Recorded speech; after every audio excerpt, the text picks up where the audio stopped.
So guys, hindi ko na napakita sa inyo. Nag-auto drain pala to. Twin tub washing. So yan, pag may mga washing kayo, ganito lang gagawin nyo. Buksan nyo lang yan, yung puti doon na valve. Madumi lang yan. So ayan, lilinisan nyo lang yan. Tapos pag malinis na, babalik nyo lang. Ganyan karamihan nangyayari pag mga manual na washing. So karamihan sa nasisira. Nagde-drain lang siya na nagde-drain, tapos minsan pumapasok sa dryer yung tubig.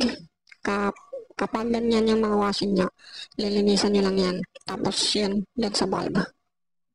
Okay.